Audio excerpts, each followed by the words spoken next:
News. ప్రకాశం జిల్లా ఎర్రగొండపాలెం నియోజకవర్గం పుల్లల చెరువు మండలంలో జనసేన పార్టీ ఆధ్వర్యంలో ఉచిత మంచినీటి ట్యాంకర్లతో సరఫరా. తెలుగు రైతు అధ్యక్షుడు మర్రెడ్డి శ్రీనివాస్ రెడ్డిపై హత్యాయత్నం, కత్తిపోటులతో గాయపరిచిన దుండగులు. భారత్ పాకిస్తాన్ బోర్డు జమ్మూ కాశ్మీర్ ప్రాంతం గడ్డకట్టే మంచులో ఛత్రపతి శివాజీ మహారాజ్ విగ్రహానికి గౌరవ వందనం చేసి జయంతి వేడుకలు నిర్వహించిన భారత సైన్యం. కర్నూలు ఈనాడు కార్యాలయంపై పాణ్యం ఎమ్మెల్యే కాటసాని అనుచరులు దాడి.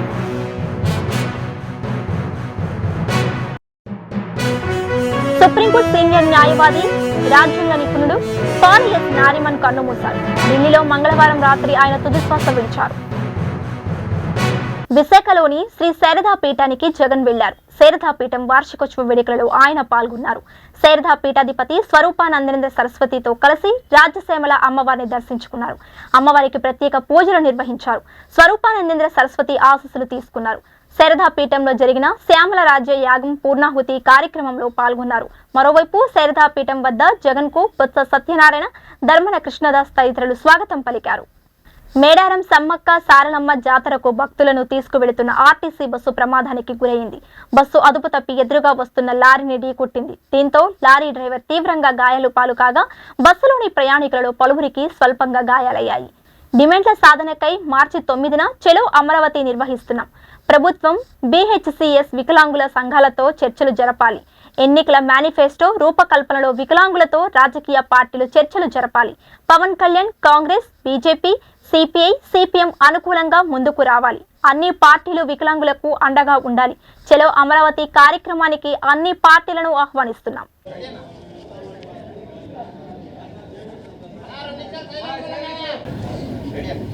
ఆంధ్రప్రదేశ్లో ఉండబడే వికలాంగుల సమాజం రోడ్లెక్కక ముందే వికలాంగుల డిమాండ్ల పరిష్కారం కోసం జగన్మోహన్ రెడ్డి గారి ప్రభుత్వం ముందుకు రావాలి. ఆంధ్రప్రదేశ్లో ఉండబడే లక్షలాది మంది వికలాంగులు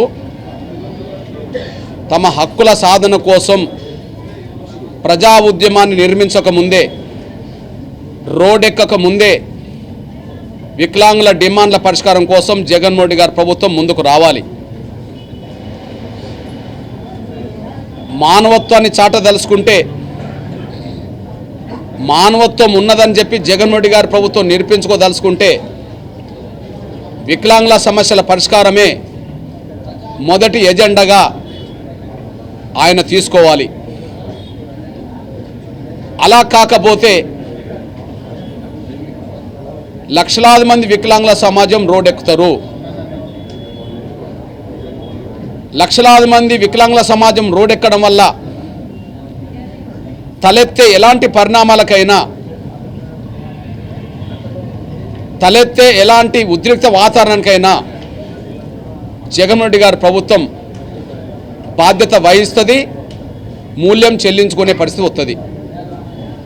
ఆ పరిస్థితి కొని తెచ్చుకోవద్దని మాత్రం నేను గుర్తు చేస్తున్నా. ముందుగా లక్షలాది మంది 98% పైగా ఉండబడే వికలాంగుల సమాజానికి ఉపయోగపడేది ప్రధానంగా పెన్షన్. ఆ పెన్షన్ ఖచ్చితంగా 6,000 వరకు పెంచాలని చెప్పి డిమాండ్ చేస్తున్నాం. పెన్షన్ని, వికలాంగులకు ఇచ్చే పెన్షన్ని 6,000కు పెంచాలని డిమాండ్ చేస్తున్నాం. 200 రూపాయలు ఉమ్మడి ఆంధ్రప్రదేశ్లో పెన్షన్ ఉన్నప్పుడు 1,500 డిమాండ్తో పెన్షన్ పెరగాలని చెప్పి VHPS డిమాండ్ చేస్తూ వచ్చింది. అంతిమంగా 2 తెలుగు రాష్ట్రాలు ఏర్పడే సమయానికి తెలంగాణలో పెన్షన్ 1,500 రూపాయలు అమలు చేశారు, ఆంధ్రప్రదేశ్లో కూడా 1,500 రూపాయలు అమలు చేశారు. అది 2019 వచ్చే సమయానికి అక్కడ తెలంగాణలో 3,000 రూపాయల పెన్షన్ అమలు చేశారు, ఇక్కడ 3,000 రూపాయల పెన్షన్ అమలు చేశారు. 1,500 తెలంగాణలో అమలు జరిగినప్పుడు అది ముందు, ఇది తర్వాత. ఇక్కడ 1,500 అమలు చేశారు. అక్కడ 2018లో 2018లో ఎన్నికలు వచ్చినాయి అసెంబ్లీకి. గత 10 రోజుల నుండి గుంటూరు నగరంలో కలుషితమైనటువంటి నీరు సరఫరా అవటంతో అనేక మంది వాంతులు విరోచనలతో డయేరియా బారిన పడి అనేక రకాలుగా ఇబ్బందులు పడుతున్నారని, అంతేకాకుండా నగర వ్యాప్తంగా చాలా మంది మృత్యువాత పడ్డారని గుంటూరు ఇన్ఛార్జ్ మహమ్మద్ నజీర్ అన్నారు. ముఖ్యంగా గుంటూరు తూర్పు నియోజకవర్గంలో డయేరియా బారిన పడి ప్రభుత్వాసుపత్రిలో చికిత్స పొందుతూ 5గురు మరణించారని, వారిలో పద్మ అనే యువతి మరణించిన తరువాత పోస్టుమార్టం చేయకుండా ఆ బాడీని ఇంటికి పంపించారని తెలిపారు. చనిపోయినటువంటి కుటుంబాలను ఆదుకోవాలని డిమాండ్ చేశారు. మా నాన్నగారి పేరు శంకర్ అండి. ఒక 2 రోజుల నుంచి మోషన్స్ వామిటింగ్స్తో ఇబ్బంది పడుతుంటే మామూలు ఆర్ఎంపీ డాక్టర్ దగ్గర తీసుకెళ్ళి చూపించాం. అక్కడ తగ్గపోవడంతో ప్రైవేట్ హాస్పిటల్ తీసుకెళ్ళాం. ప్రైవేట్ హాస్పిటల్లో సెయింట్ జోసెఫ్లో జాయిన్ చేయించాలని అనగా సెయింట్ జోసెఫ్ హాస్పిటల్లో జాయిన్ చేయించాం. ఆడ ఒక రోజు మొత్తం ఉంచితే ఐసీలో పెట్టాలి అన్నారు. కొన్ని టెస్టులు చేసి ఐసీలో పెట్టాలంటే మా దగ్గర అంత స్తోమత లేదు.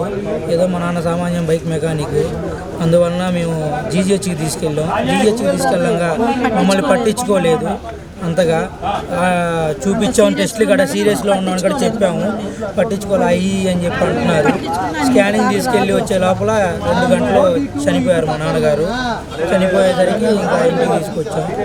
ఈ యొక్క ఏ ప్రభుత్వం కూడా ఈ ప్రభుత్వం వాళ్ళు కూడా చూస్తూ ఉంటారు, మమ్మల్ని ఎవరిని పట్టించుకోవాలి. ఒక వారం క్రితం గుంటూరు నగరంలో డయేరియా వ్యాప్తి చెంది మురికి నీరు వాడటం వల్ల నగరంలో దాదాపుగా వేల మందికి డయేరియా వ్యాప్తి చెంది నగరంలో చాలామంది అపస్మారక స్థితిలో గుంటూరులో ఉన్నటువంటి జీజీహెచ్ హాస్పిటల్లో దాదాపుగా 270 మంది అడ్మిట్ అయ్యారు. ధనవంతులందరూ కూడా మరి ప్రైవేట్ హాస్పిటల్లో ట్రీట్మెంట్ చేసుకుంటే నిరుపేదలు వచ్చేసి గవర్నమెంట్ హాస్పిటల్లో ట్రీట్మెంట్కి పోయారు. దాంట్లో 4 చనిపోవడం జరిగింది. ఇప్పటికీ ఈరోజు కూడా గవర్నమెంట్ పట్టించుకునే పరిస్థితి లేదు. పేదల యొక్క క్వాలిటీ ముఖ్యమంత్రి అని చెప్పేసినట్టు వైఎస్ఆర్ పార్టీ బడుగు బలహీన వర్గాలు అన్నని మావని మేనమావని చెప్పేసుకుని అనేక రకాలుగా వాగ్దానాలు చేసినటువంటి జగన్మోహన్ రెడ్డి పేదలు నిండు ప్రాణాలు బలి తీసుకొని ఈ రోజున సాక్షాత్తు ఆరోగ్య శాఖ మంత్రి గారు కూడా గుంటూరులో నివాసం ఉంటూ గుంటూరు 2 అభ్యర్థిగా బరిలో ఉన్నా అని చెప్పుకునే ఆరోగ్య శాఖ మంత్రి వచ్చిన దగ్గర నుంచి కూడా గుంటూరు మొత్తం ఆరోగ్యం పక్కన పోయి అనారోగ్యంగా తయారైపోయింది. గత 10 రోజుల నుండి గుంటూరు నగరంలో కలుషితమైనటువంటి నీరు సరఫరా అవడంతో అనేక మంది విరోచనాలు, వాంతులు, డయేరియా బారిన పడి అనేక రకాలుగా ఇబ్బందులు పడుతున్నటువంటి పరిస్థితులు ఉన్నాయి. అంతేకాకుండా నగర వ్యాప్తంగా చాలామంది మృత్యువాత పడినటువంటి పరిస్థితులు. ముఖ్యంగా గుంటూరు తూర్పు నియోజకవర్గంలో డయేరియా బారిన పడి ఆసుపత్రుల్లో, ప్రభుత్వ ఆసుపత్రుల్లో, ప్రైవేట్ ఆసుపత్రుల్లో చికిత్స పొందుతూ 5గురు మరణించారు. వాటిలో పద్మ అనే ఒక యువతి మరణించిన తర్వాత పోస్ట్మార్టం చేయకుండా ఆ బాడీని ఇంటికి పంపించేటువంటి క్రమంలో తెలుగుదేశం పార్టీ అడ్డుకోవడంతో ఆమెకు 5 లక్షల రూపాయల ఎక్స్గ్రేషియా ఆర్థిక సహాయం చేయడం జరిగింది. అదేవిధంగా చనిపోయినటువంటి ప్రతి కుటుంబాన్ని కూడా ఆదుకోవాల్సినటువంటి బాధ్యత ప్రభుత్వం మీద ఉందని అధికార యంత్రాంగం యావత్తు కూడా మొద్దు నిద్రపోతూ ఈరోజు ప్రజల ప్రాణాలని హరించేటువంటి కార్యక్రమం చేస్తూ ఉన్నారు. చనిపోయినటువంటి ప్రతి వ్యక్తి కూడా ఇది ముమ్మాటికి ప్రభుత్వ హత్యగా భావిస్తూ వెంటనే కలెక్టర్ గారు కానీ, కమిషనర్ గారు కానీ, ముఖ్యంగా స్థానిక శాసనసభ్యుడు జరిగినటువంటి మరణాలు బోగస్ మరణాలని నిస్సిగ్గుగా చెప్తా ఉన్నాడు. గుట్కా గంజా అమ్ముకునేటువంటి ఈ శాసనసభ్యుడు ఇటువంటి చౌకబారి విమర్శలు చేసి ప్రజాగ్రహానికి లోను కాకుండా వెంటనే చనిపోయినటువంటి ప్రతి కుటుంబానికి కూడా వెంటనే ఎక్స్గ్రేషియా 5 లక్షలు ప్రకటించాలని, వారిని ఆదుకోవాలని చెప్పి డిమాండ్ చేస్తూ ఈరోజు తెలుగుదేశం పార్టీ జాతీయ అధ్యక్షులు నారా చంద్రబాబు నాయుడు గారి ఆదేశాల మేరకు నిజ నిర్ధారణ కమిటీ పేరుతో కన్నా లక్ష్మీనారాయణ గారు, నక్కా ఆనంద్ బాబు గారు, అలాగే నేను వారి ఇళ్ల దగ్గరకు వచ్చి చనిపోయినటువంటి వారిని నివాళులు అర్పించేటువంటి కార్యక్రమంతో పాటు వాళ్ళ కుటుంబాన్ని ఆదుకోవడానికి మాకు చేతనంత సహాయం చేసి తద్వారా రాబోయేటువంటి రోజుల్లో ఈ కుటుంబాన్ని ఆదుకునేటువంటి క్రమంలో కలెక్టర్ గారిని అలాగే ప్రభుత్వ యంత్రాంగాన్ని నిలదీసేటువంటి కార్యక్రమం చేస్తాం. వీరు న్యాయం చేయకపోతే తప్పకుండా రాబోయేటువంటి తెలుగుదేశం పార్టీ ప్రభుత్వంలో వారికి అండగా ఉండేటువంటి కార్యక్రమం చేస్తామని చెప్పి భరోసా కల్పించడం జరిగింది. జర్నలిస్టులపై దాడులు చేయటం, హీనమైన చర్య అని సిపిఐ నాయకులు తెలిపారు. అనంతపురం, కర్నూలు ప్రాంతంలో ఈనాడు, ఆంధ్రజ్యోతిపై దాడులు చేయడంతో పాటు ఆయా పత్రికలలో పనిచేస్తున్న జర్నలిస్టులపై దాడులు చేయడాన్ని ఆయన తీవ్రంగా ఖండించారు. ప్రజా సంక్షేమం కోసం వివిధ నిర్వహణలో నిరంతరం పనిచేసే జర్నలిస్టులపై దాడులు చేయడం సరియైన నిర్ణయం కాదని అన్నారు. మిత్రులకి నమస్కారం. భారత రాజ్యాంగంలో శాసన, న్యాయ, కార్యనిర్వాహక వ్యవస్థలతో పాటు ఫోర్త్ ఎస్టేట్గా చరిత్రలో నిలిచిపోయి ప్రజాస్వామ్యాన్ని కాపాడే పత్రికా స్వేచ్ఛని హరిస్తూ జీవాలు ఇచ్చిన ఈ ప్రభుత్వం చివరికి దాడులకి దిగజారింది. రాప్తాడు సభ సందర్భంగా ఆంధ్రజ్యోతి ఫోటోగ్రాఫర్ శ్రీకృష్ణని హత్యా ప్రయత్నం చేసినట్టుగా దాడి చేశారు. నిన్న ఈనాడు కార్యాలయం మీద కర్నూలులో దాడి చేశారు. అంతకుముందు నంద్యాలలో వార్త విలేకరుల మీద, రాజ్ న్యూస్ విలేకరుల మీద దాడి చేశారు. అంతకుముందు కర్నూలులో విశాలాంధ్ర విలేకరుల మీద, ఆలూరులో దాడి చేశారు. రాష్ట్రంలో ప్రభుత్వ తప్పిదాలని ఎత్తి చూపిన ప్రతి పత్రిక మీద, ప్రతి న్యూస్ ఛానల్ మీద ఇలాంటి దుర్మార్గాలకి ఒడిగడుతున్న ఈ ప్రభుత్వానికి అంబేద్కర్ విగ్రహం ఆవిష్కరించేటువంటి నైతికత జగన్మోహన్ రెడ్డికి లేదు. ఇప్పటికీ కూడా ఒక్క ఎమ్మెల్యే, ఒక్క మంత్రి ధైర్యంగా ఖండించలేకపోవడం అనేటువంటి దాన్ని సిపిఐ పార్టీ తప్పుపడుతుంది. ఈ ప్రభుత్వం ఇలా ఉంటే ఈ ప్రభుత్వాన్ని, దీన్ని మద్దతు ఇచ్చే కేంద్ర ప్రభుత్వాన్ని అధికారం నుంచి కూల్చివేయాలని రాష్ట్ర ప్రజానీకానికి మేము ఈ సందర్భంగా తెలియజేస్తూ ఏపీడబ్ల్యూజే దగ్గర నుంచి మొత్తం మీడియా మిత్రులందరికీ కూడా ఈ సందర్భంగా మీ వెనుక సిపిఐ తప్ప అన్ని పార్టీలు మీ వెనుక ఉంటాయని చెప్పి తెలియజేస్తున్నాం. Thank you. కాఫీ మొక్కను ఎక్కడ నుంచి తీసుకువచ్చాడు? కర్ణాటక రాష్ట్రంలోని చిక్మంగళూరు ప్రాంతంలో జూన్ 25, 2022వ తేదీన కాఫీ అరాబికం రకం మొక్కను తీసుకువచ్చి జూన్ 28వ తేదీన 2023 నాటడం జరిగింది. జై కిసాన్ వ్యవసాయ ప్రదర్శన క్షేత్రంలో భారతదేశంలోని వివిధ రాష్ట్రాలలో సాగులో అధిక ఆదాయం వచ్చే పంటలను తన ప్రదర్శన క్షేత్రంలో ప్రయోగాలు చేస్తూ రైతుకు తక్కువ పెట్టుబడితో, తక్కువ నీటి యాజమాన్యంతో ఎక్కువ ఆదాయాన్ని వచ్చే పంటలను ప్రయోగాలు చేసి నిరూపించి రైతులకు ఆదాయాన్ని, సాంప్రదాయ పంటలను, ప్రత్యామ్నాయ పంటల విధానాన్ని చూపించడమే తన లక్ష్యమని తెలియజేశారు. అలాగే చిన్న, సన్నకారు రైతుల కోసం తన జై కిసాన్ క్షేత్రంలో గుండుమల్లెలు, కనకాంబరం సాగు చేసి నిత్యం ఆదాయం వచ్చే విధానాన్ని కూడా చేసి నిరూపించబోతున్నాడు. విశాఖలో నకిలీ కరెన్సీ కలకలం రేపింది. బ్లాక్ పేపర్, నకిలీ కరెన్సీ చేతులు మారుతున్నట్లు పోలీసులకు సమాచారం అందడంతో రంగంలోకి దిగారు. అసలు కథలోకి వెళితే విశాఖ కాకాని నగర్కు చెందిన భాస్కర్ రాజుకు అన్నవరంకి చెందిన గన్నిరాజు అనే వ్యక్తితో పరిచయం ఏర్పడింది. బ్లాక్ కలర్లో ఉన్న fake currency నోట్లకి లిక్విడ్లో ముంచిరిస్తే original నోట్లలాగా తయారవుతాయని నమ్మించాడు Ganiraju. Ganiraju దగ్గరకు వెళ్లిన భాస్కర్ రాజుకు 2 బ్లాక్ నోట్లు లిక్విడ్లో ముంచి క్లీన్ చేసి వాటిని షాప్లో మార్చాడు. చెల్లుబాటు కావడంతో గనిరాజు ట్రాప్లో భాస్కర్ రాజు పడ్డాడని అన్నారు. తన దగ్గర ఇటువంటి కరెన్సీ ఇంకా ఉందని గనిరాజు చెప్పడంతో కరెన్సీ రెడీ చేయాలని సూచించాడు భాస్కర్ రాజు. 3 కోట్ల విలువ చేసే బ్లాక్ నోట్లకు 30 లక్షలు అసలు నోట్లు ఇవ్వాలని గనిరాజు చెప్పడంతో డీల్ కుదుర్చుకున్నారు ఇద్దరు. డీల్ ప్రకారం 30 లక్షలు అసలు కరెన్సీ ఇచ్చి 3 కోట్ల విలువైగా చెప్పే 3 బ్యాగుల్లో బ్లాక్ పేపర్ కరెన్సీని అప్పగించాడు. వాటిని అసలుగా మార్చేందుకు కడిగే లిక్విడ్ ను గనిరాజు ఇవ్వలేదని నిందితుల విచారణలో చెప్పినట్లు డీసీపీ అంటున్నారు. కరెన్సీకి సంబంధించినటువంటి సెక్షన్ కింద కేసు నమోదు చేయడం జరిగింది. ఇది చాలా లోతైనటువంటి కేసు. ఎందుకంటే ఇవన్నీ తయారు చేయాలంటే చాలా టెక్నాలజీ అవసరం, మెషినరీ అవసరము. దీంట్లో చాలా మంది మనుషులు ఇన్వాల్వ్ అయి ఉంటారు. కాబట్టి దీని మీద సైంటిఫిక్ గా ఇన్వెస్టిగేషన్ చేయడం జరుగుతుంది.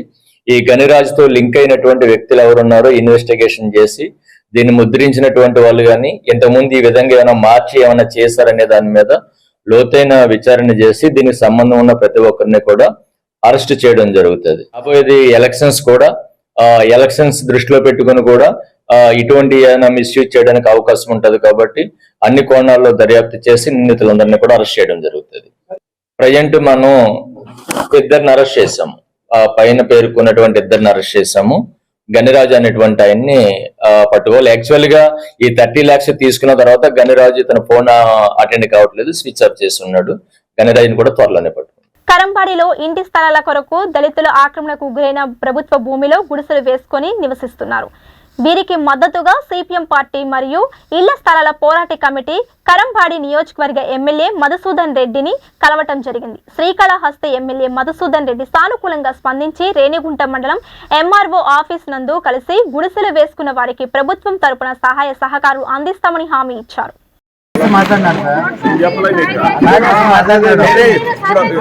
ఇప్పుడు చూడు, ఇప్పుడు నేను అడిగి నాకు తెలియదు సబ్జెక్ట్ ఏందా. అప్పుడే ఇప్పుడేం నువ్వు గొప్ప నేను గొప్ప ఊర్లు ఎట్ట అయిపోతున్నదంటే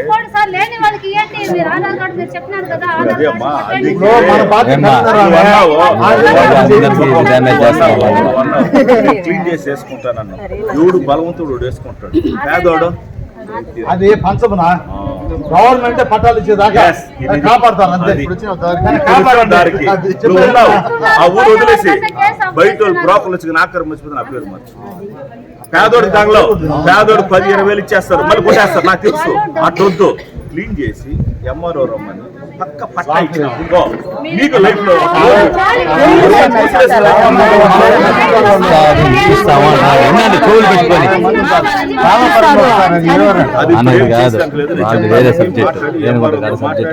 ఆర్డీఓతో మాట్లాడి దాన్ని ఎక్కిసి చేయాలి.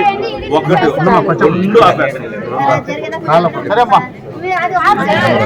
2 కళ్యాణదుర్గం తెలుగుదేశం పార్టీలోని 2 వర్గాలు ఒకటయ్యాయి. టీడీపీ రాష్ట్ర ఉపాధ్యక్షుడు మాజీ ఎమ్మెల్యే ఉన్నం హనుమంతరాయ చౌదరి, నియోజకవర్గ ఇన్ఛార్జి మాదినేని ఉమా మహేశ్వర్ నాయుడు ఉమ్మడిగా మీడియా సమావేశం పెట్టి ఇకపై తామంతా కలిసికట్టుగా పనిచేస్తామని ప్రకటించారు.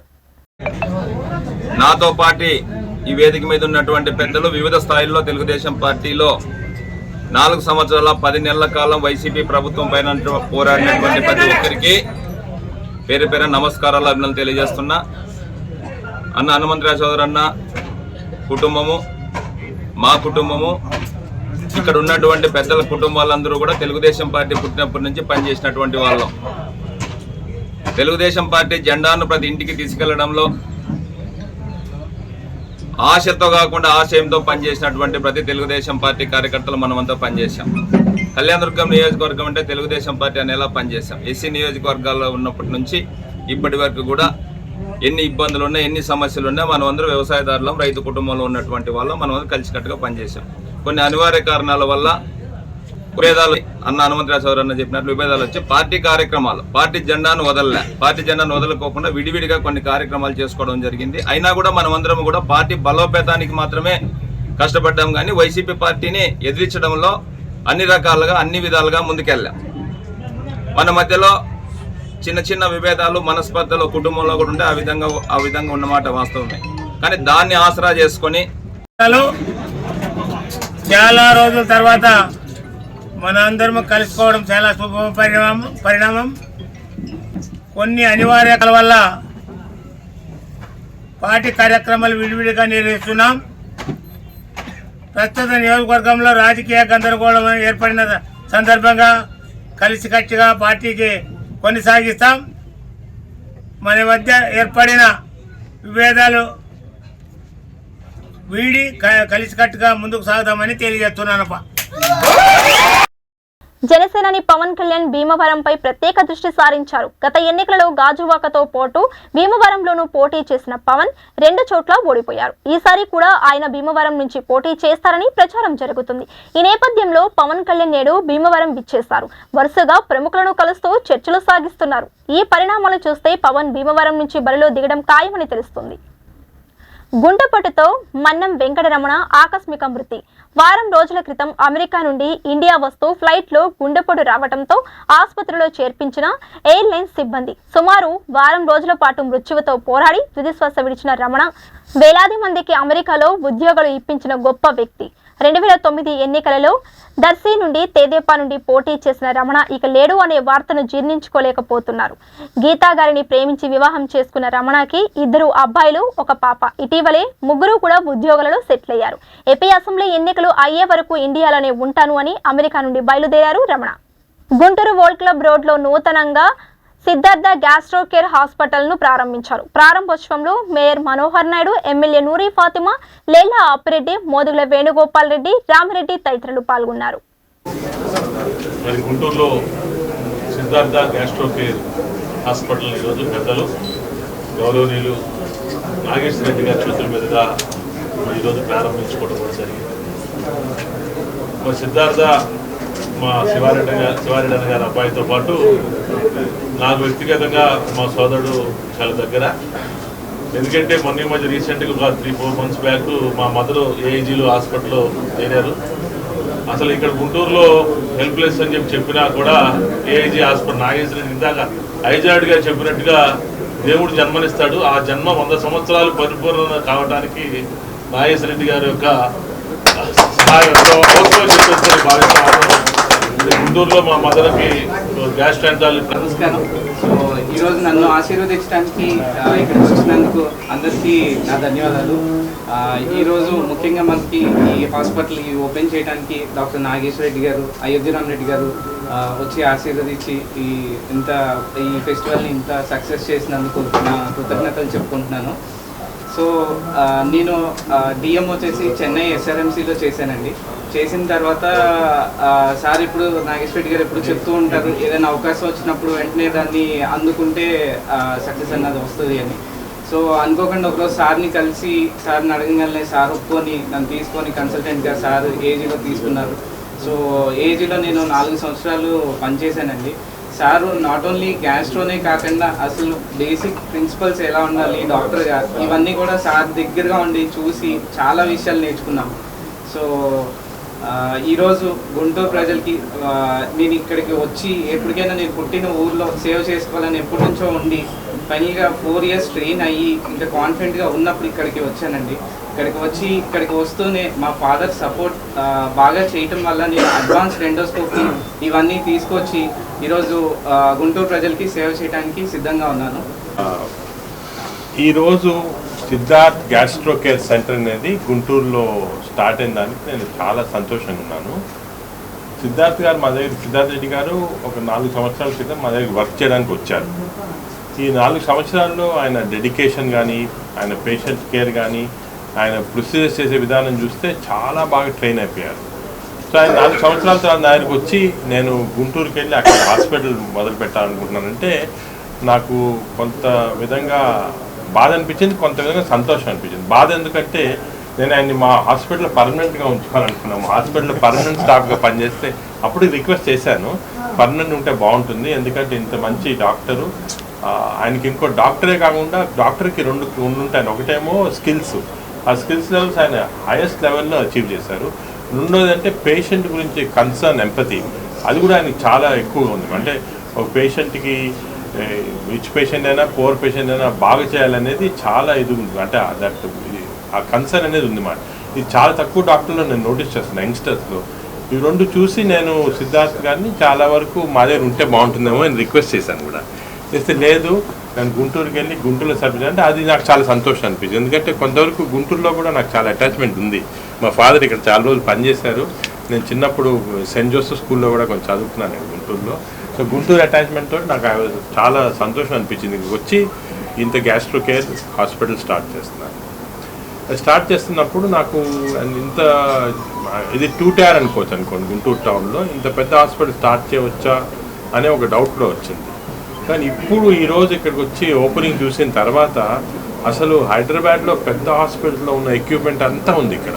అంటే ఆయన ఎక్కడ కాంప్రమైజ్ కాలే ఎక్విప్మెంట్లో. మా దాంట్లో ఎండోస్కోప్స్ అని ఉంటాయి. అంటే మేము చేసే ట్రీట్మెంట్ కానీ ఏదన్నా కూడా గ్యాస్ట్రోఎంట్రాలజీ ఎండోస్కోప్స్ లోపల తీసి డయాగ్నోసిస్ చేసి ట్రీట్మెంట్ చేస్తుంటాం. దీంట్లో డిఫరెంట్ కేటగిరీస్ ఉంటాయి. మామూలుగా అన్ని హాస్పిటల్స్ చూస్తే వాళ్ళు లోవర్ అండ్ కేటగిరీ తీసుకుంటుంటారు. కానీ ఇక్కడ సపరేట్ సిద్ధార్థ్ చూస్తే అంత హై అండ్ ఎక్విప్మెంట్ ఉంది. ఏఐజీలో ఉన్న ఎక్విప్మెంట్ ఈక్వలెంట్ ఉంది. అంత మంచి ఎక్విప్మెంట్ అన్ని తీసుకొచ్చారు. అంటే అంత కాస్ట్లీ ఎక్విప్మెంట్, చాలా మంచి ఎక్విప్మెంట్ తీసుకొచ్చారు. ఎండోస్కోప్స్ కానీ, స్కానింగ్ మెషిన్స్ కానీ, అదేవిధంగా ఫ్లోరోస్కోపీ మెషిన్స్ కానీ, ఇవన్నీ కూడా చాలా high and machines, best machines in the world. నేను అనుకునేది ఇప్పుడు నరేంద్ర గారికి చెప్పినట్టు ఇది గుంటూరే కాదు, ఈ సరౌండింగ్ ఏరియాకి అంతా కూడా కృష్ణా డిస్ట్రిక్ట్లోనే ఇటువంటి హాస్పిటల్ లేదు గ్యాస్ట్రోకి. ఈ గ్యాస్ట్రో హాస్పిటల్ ఎందుకంటే ముఖ్యం ఇక్కడ ఈ ప్రాంతంలో కొన్ని రీసెర్చ్ కూడా చేశాం మా హాస్పిటల్ నుంచి. ఇక్కడ గ్యాస్ట్రో కంప్లైంట్స్ చాలా ఎక్కువ. మన పాపులేషన్లో సుమారు 30% పాపులేషన్లో గ్యాస్ట్రో ప్రాబ్లమ్స్ ఉన్నాయి. అంటే అల్సర్స్ కానీ, గ్యాస్ కానీ, అదేవిధంగా liver cancers, pancreas cancers, stomach cancers ఇవన్నీ చాలా ఎక్కువ కనపడుతున్నాయి ఈ ప్రాంతంలో. అంటే ఇది ఫుడ్ హ్యాబిట్స్ వల్ల ఉండొచ్చు, జెనెటిక్ కాజ్ వల్ల ఉండొచ్చు, చాలా కారణాలు ఉండొచ్చు. ఇవి ఎక్కువ ఉన్నాయి కాబట్టి దీనికి డెడికేటెడ్ గ్యాస్ట్రోంటాలజీ హాస్పిటల్ అనేది చాలా ముఖ్యం మాట. మనకి గ్యాస్ట్రోంటాలజీ హాస్పిటల్కి రావడం వల్ల పబ్లిక్కి చాలా మేలైనట్టు. నేను అనుకునేది పబ్లిక్కి ఈ సర్వీస్ చాలా ఎసెన్షియల్. ఇది రావటం వల్ల చాలామంది బెనిఫిట్ అవుతారు పబ్లిక్. అదేవిధంగా హైదరాబాద్కి రావాల్సిన అవసరం ఉండదు. చాలా వరకు అన్ని ట్రీట్మెంట్లన్నీ ఇక్కడే చేయొచ్చు. అది కాకుండా మేము కాన్స్టెంట్గా కాల్లో కన్సల్టేషన్లో ఉంటామన్నమాట. నేను ఉంటే కూడా మనం డిస్కస్ చేస్తూ ఉంటాము. అదేవిధంగా కొన్ని రీసెర్చ్ ప్రాజెక్ట్స్ కూడా కలిసి చేయాలనుకుంటున్నాం అన్నమాట. మా ఏజీ హాస్పిటల్ తోటి, సిద్ధార్థ్ గారి హాస్పిటల్ తోటి. అంటే ఇక్కడ అల్సర్స్ ఎందుకు ఇంత ఎక్కువ ఉన్నాయి, క్యాన్సర్స్ ఎందుకు ఉన్నాయి, ఇవి కారణాలు కనుక్కోవడానికి. ఇవి కనుక్కుంటే ఇక్కడున్న పేషెంట్స్ కూడా బెనిఫిట్ అవుతారు. సో దీనివల్ల ఇక్కడ ఈరోజు ఈ హాస్పిటల్ ఇక్కడ మొదలవటం చాలా మంచి విశేషము. నేను అనుకునేది చాలా మంది పబ్లిక్కి బెనిఫిట్ అవుతారు దీనివల్ల. So I want to congratulate Siddharth again for starting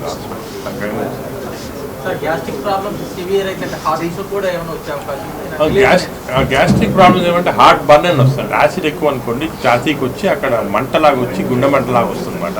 heart attack లాగా వస్తుంది. అదేవిధంగా కొన్ని గాల్ బ్లాడర్ డిజీజ్లు ఇవన్నప్పుడు హార్ట్ కూడా సెకండరీ స్పాజం లాగా వచ్చి అటాక్స్ రావచ్చు. అంటే మీరు ఇప్పుడు చూస్తుంటే హార్ట్ ప్రాబ్లమ్స్ లాగా కార్డియాక్ గ్యాస్ట్రో ప్రాబ్లమ్స్ చాలా ఎక్కువైపోయాయి పబ్లిక్. ఇది డయట్ వల్ల, అంటే ఈ మనం యూజ్ చేసే ఆయిల్స్ వల్ల, డయట్ వల్ల, సెడెంటరీ హ్యాబిట్స్ వల్ల, అదేవిధంగా ఆల్కహాల్ వల్ల, స్మోకింగ్ వల్ల, ఇవన్నీ కలిపితే గ్యాస్ట్రోఇంటెస్టినల్ ప్రాబ్లమ్ చెప్పినట్టు 30% ఆఫ్ నార్మల్ పాపులేషన్. అంటే మీరు చూసుకోండి ఎంతమందికి ఉంది ప్రాబ్లమ్స్. సో దానికే నేను అనుకునేది ఇంకోటి ఏమంటే కొన్ని రోజుల్లో ఈ హాస్పిటల్ స్థలం సరిపోతుంది. పోస్ట్ కోవిడ్లో దీన్ని లాంగ్ కోవిడ్ అంటారు. చాలా మంది కోవిడ్ జబ్బు వచ్చిన తర్వాత పూర్తి రికవరీ అయిన తర్వాత కూడా గ్యాస్ట్రో ప్రాబ్లమ్స్ ఏం ప్రాబ్లమ్స్ వస్తున్నాయి అంటే గ్యాస్, అసిడిటీ ప్రాబ్లమ్స్, అదేవిధంగా లివర్ ప్రాబ్లమ్స్, ప్యాంక్రియాస్ ప్రాబ్లమ్స్ ఇవన్నీ లాంగ్ కోవిడ్లో వస్తున్నాయి చాలా మందికి. ఇవన్నీ కూడా దీనివల్ల కూడా గ్యాస్ట్రో ప్రాబ్లమ్స్ ఎక్కువైపోయాయి. చిల్డ్రన్లో కూడా చాలా కామన్ గ్యాస్ట్రిక్ ప్రాబ్లమ్స్ కనపడుతున్నాయి. వాళ్ళకి ఈ ఫుడ్ వల్ల, ఫుడ్ ఇండైజెషన్, ఇప్పుడు చాలామంది చిన్నపిల్లలు ఈ ఫాస్ట్ ఫుడ్స్ కూడా వెళ్ళిపోతున్నారు. దీనివల్ల లివర్లో ఫ్యాట్ రావటము, ఫ్యాటీ లివర్ అనేది చిల్డ్రన్లో చాలా ఎక్కువ కనపడుతుంది. మేము సర్వేస్ చేసాము హైదరాబాద్లో, 40% స్కూల్ చిల్డ్రన్లో ఫ్యాటీ లివర్ ఉంది. ఇది కూడా మంచిది కాదు.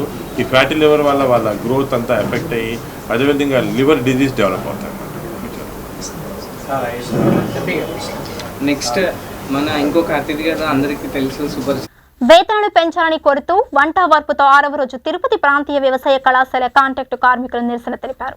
ఈ సందర్భంగా all universities employees and workers union రాష్ట్ర కోశాధికారి గడికోట నాగ వెంకటేష్ మాట్లాడుతూ సమస్యల పరిష్కారానికై ఫిబ్రవరి 16వ తేదీ నుండి రాష్ట్ర వ్యాప్తంగా నిరవధిక సమ్మెలో ఉన్నారు. గత 22 సంవత్సరాల నుండి పనిచేస్తున్న కాంట్రాక్టు కార్మికులకి కనీస వేతనాలు అమలు చేయడం లేదని, సుప్రీంకోర్టు తీర్పు ప్రకారం సమాన పనికి సమాన వేతనం, టైం స్కేల్ అమలు చేయాలని డిమాండ్ చేశారు. ప్రతి నెల జీతాలు ఇవ్వాలని, టైం స్కేల్ అమలు చేయాలని, ఈఎస్ఐ, పీఎఫ్ మరియు ప్రమాద బీమా 5 లక్షల రూపాయలు, ప్రసూతి సెలవులు, ప్రభుత్వ సెలవులు అమలు చేయాలని డిమాండ్ చేశారు. ఈ కార్యక్రమంలో సిఐటియు నాయకులు జయచంద్ర, ఆప్కాస్ యూనియన్ రాష్ట్ర అధ్యక్షుడు చిన్నబాబు, యూనియన్ అధ్యక్షురాలు వరలక్ష్మి, కార్యదర్శి రాకేష్, నాయకులు సుబ్బు, రేవతి, చంద్రమ్మ, అనురాధ, మునిలక్ష్మి, రమ, మురళి తదితరులు పాల్గొన్నారు.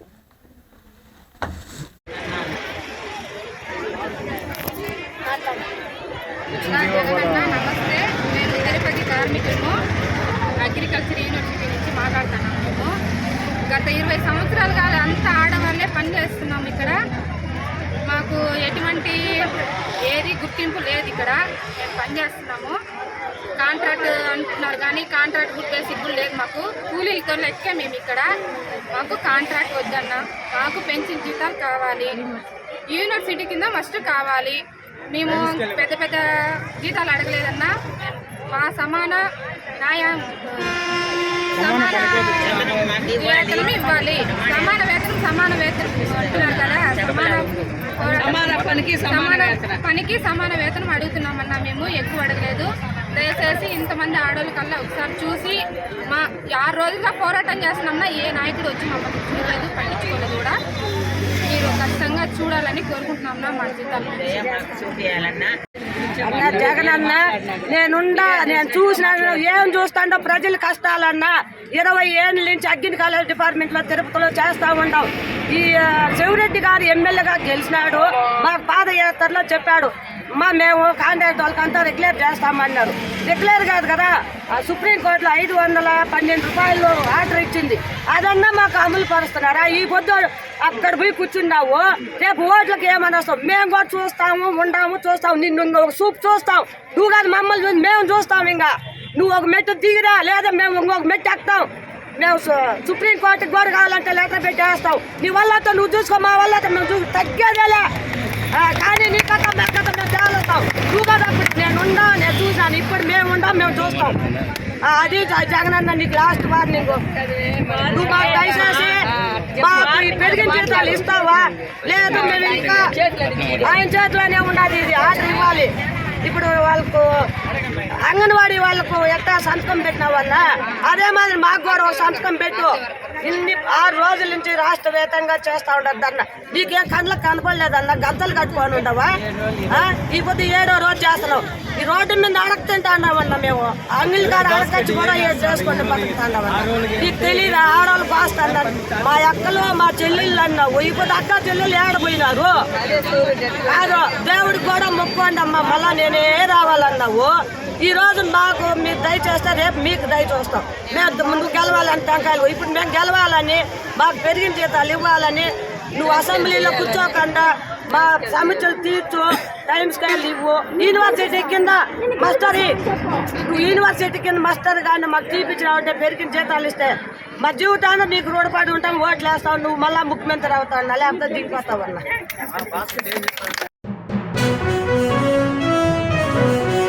ప్రకాశం జిల్లా ఎర్రగొండపాలెం నియోజకవర్గం పుల్లల చెరువు మండలంలో జనసేన పార్టీ ఆధ్వర్యంలో ఉచిత మంచినీటి ట్యాంకర్లతో సరఫరా. తెలుగు రైతు అధ్యక్షుడు మర్రెడ్డి శ్రీనివాస్ రెడ్డిపై హత్యాయత్నం, కత్తిపోటులతో గాయపరిచిన దుండగులు. భారత్ పాకిస్తాన్ బోర్డు జమ్మూ కాశ్మీర్ ప్రాంతం గడ్డకట్టే మంచులో ఛత్రపతి శివాజీ మహారాజ్ విగ్రహానికి గౌరవ వందనం చేసి జయంతి వేడుకలు నిర్వహించిన భారత సైన్యం. కర్నూలు ఈనాడు కార్యాలయంపై పాణ్యం ఎమ్మెల్యే కాటసాని అనుచరులు దాడి.